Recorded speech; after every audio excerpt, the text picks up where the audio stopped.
Selamat pagi sahabat Petra yang berbahagia. Bersama saya Pendeta Abiheni Hartiningsih dari GKJ Samirono Baru.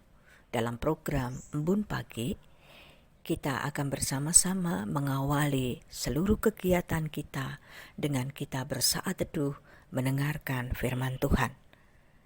Oleh sebab itu, kita akan bersama-sama menundukkan hati kita dan mari kita berdoa bersama-sama. Tuhan Bapa yang baik, sumber kehidupan, kami datang kepadamu mengucap syukur untuk berkat yang Tuhan berikan kepada kami. Engkau membangunkan kami, Engkau memberikan hidup, kehidupan kepada kami serta kesempatan untuk melihat kebesaran Tuhan dan berkarya bagi kemuliaan nama Tuhan. Bapa, sebelum kami menjalankan aktivitas kami di hari ini, kami menundukkan hati kami untuk mendengarkan sabda Tuhan. Berfirmanlah kepada kami siap untuk mendengarkannya. Dalam Yesus kami berdoa. Amin. Bacaan kita hari ini terambil dari 1 Tawarikh pasal 10 ayat 13. Demikianlah Saul mati karena perbuatannya yang tidak setia terhadap Tuhan, oleh karena ia tidak berpegang pada firman Tuhan, dan juga karena ia telah meminta petunjuk dari arwah.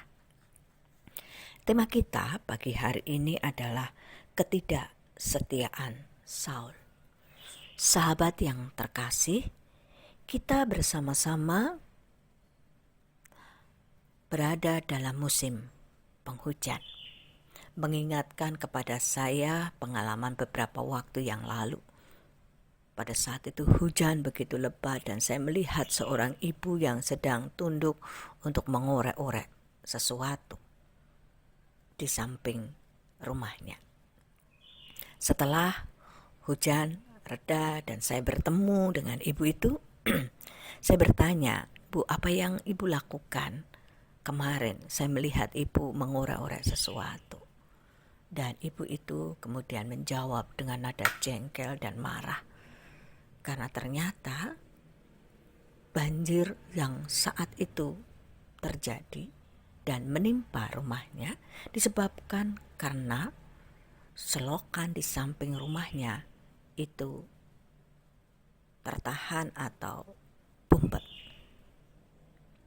Ternyata ada banyak sekali sampah yang dibuang oleh orang di selokan itu, mengakibatkan air tidak bisa berjalan dengan lancar di saluran itu dan akhirnya meluap, menimbulkan banjir dan itu masuk ke rumahnya. Dia jengkel sekali karena pada akhirnya rumahnya kotor dan juga perabotan-perabotannya menjadi rusak. Itulah akibatnya ketika orang tidak tertib dalam membuang sampah, tidak mentaati ketentuan-ketentuan yang ada, menimbulkan kekacauan, bahkan kerusakan dan penderitaan. Sahabat Petra yang terkasih di dalam Tuhan, ketidaktaatan pada peraturan-peraturan, ketentuan-ketentuan seringkali kita jumpai dalam kehidupan kita. Baik itu dalam kehidupan rumah tangga, baik itu dalam kehidupan masyarakat, baik itu dalam kehidupan berkendaraan, maupun juga kehidupan yang lain. Dan ketidaktaatan, ketidaktertiban pada ketentuan dan peraturan yang ada berakibat kekacauan dan juga penderitaan bagi diri kita maupun orang lain. Berbicara tentang ketidaktaatan, teks kita kali ini juga berbicara tentang hal yang sama, di mana kitab Tawarikh pasal 10, Tawarikh yang pertama, pasal 10 ayat 13 menjelaskan kepada kita tentang ketidaktaatan Saul, raja pertama Israel. Apa saja yang dia lakukan sehingga Kitab Tawarikh menunjukkan bahwa dia orang yang tidak berpegang pada perintah Tuhan, dan itu disebut dengan ketidaktaatan. Yang pertama adalah dia tidak memegang firman Tuhan dan mentaati firman Tuhan berkaitan dengan perintah-perintah Tuhan. Perintah yang pertama adalah ketika kita membacanya dan mengingatnya dalam kitab Samuel 13 ayat 12. Pada saat itu Allah memerintahkan Saul untuk tinggal di Gilgal selama 7 hari menunggu Samuel. Dan nanti setelah Samuel datang, maka mereka akan bersama-sama membawa kurban persembahan kepada Tuhan untuk meminta berkat. Saul menunggu Samuel. Tetapi setelah 7 hari Samuel tidak datang, maka Saul menjadi tidak sabaran. Dia menjadi terburu-buru dan ingin segera bisa melakukan itu. Dan apa yang dia lakukan? Dia akhirnya berani merampas tanggung jawab, pekerjaan, dan panggilan seorang imam di dalam diri Samuel, yaitu ketika Saul sendiri yang memimpin kurban bakaran itu. Dan itu tidak berkenan kepada Allah, karena yang berhak untuk melakukan korban itu adalah seorang imam, seorang hamba Tuhan, seorang yang telah ditetapkan oleh Allah, dan yang lain tidak, sekalipun itu seorang raja. Raja memiliki tanggung jawab yang lain, sementara memberikan korban bakaran itu tugas seorang imam. Maka Allah tidak berkenan karena Saul sudah merampas hak prerogatif seorang imam, tanggung jawab dan pekerjaan dari seorang imam. Dan lebih daripada itu, Saul sudah melanggar perintah Tuhan. Itu yang pertama. Hal yang kedua adalah kita ingat ketika Allah memerintahkan kepada dia untuk bisa menyerang atau menghadapi bangsa Amalek, dan Allah akan memberikan kepada dia kemenangan. Dan setelah kemenangan itu diberikan, Allah mengingatkan kepada dia untuk menghabisi, membunuh semua bangsa Amalek termasuk ternak-ternaknya. Tapi apa yang dilakukan oleh Saul? Dia melindungi Raja Agag, Raja Amalek. Dia lalu membunuh ternak-ternak tapi yang buruk, yang cacat. Sementara ternak-ternak yang baik dia ambil. Dia melanggar perintah Tuhan. Yang paling fatal dari itu semua adalah bahwa Raja Saul pada saat itu meminta nasihat pemanggil arwah. Ini adalah sebuah tindakan di mana Saul sudah menduakan Tuhan. Peraturan Taurat menjelaskan bahwa kita hanya boleh percaya dan menyembah kepada Allah.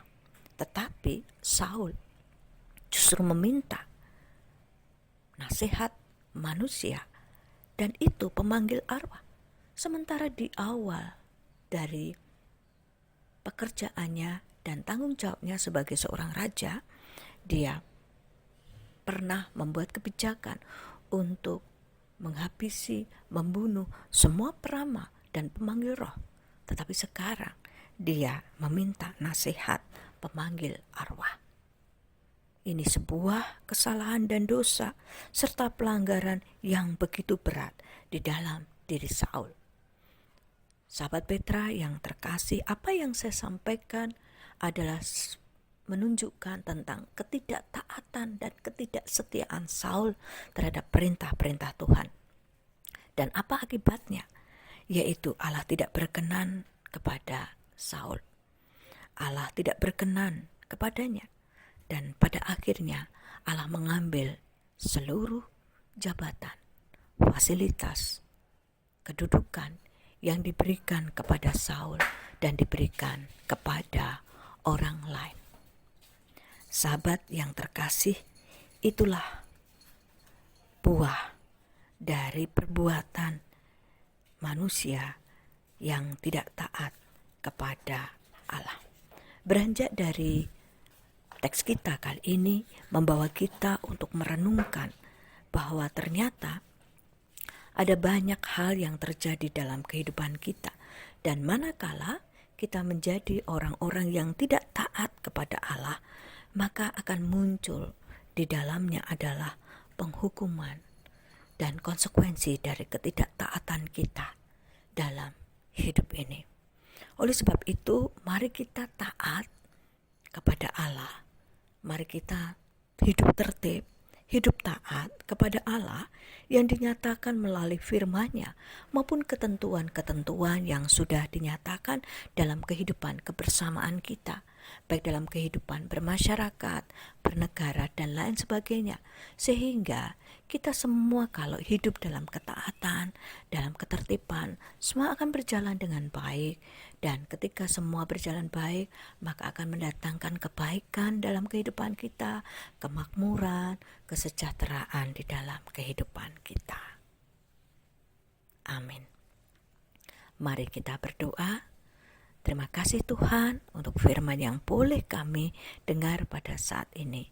Firman yang membawa kami untuk tidak melakukan dan mengalami peristiwa yang sama seperti Saul, tetapi boleh belajar menjadi orang-orang yang taat kepada Tuhan, untuk tidak lengah dalam segala situasi kami, tetapi tetap hidup dengan taat, setia, mendengarkan dan mematuhi firman Tuhan, dan juga peraturan-peraturan yang ada di sekitar kami yang telah ditetapkan oleh pemimpin-pemimpin kami.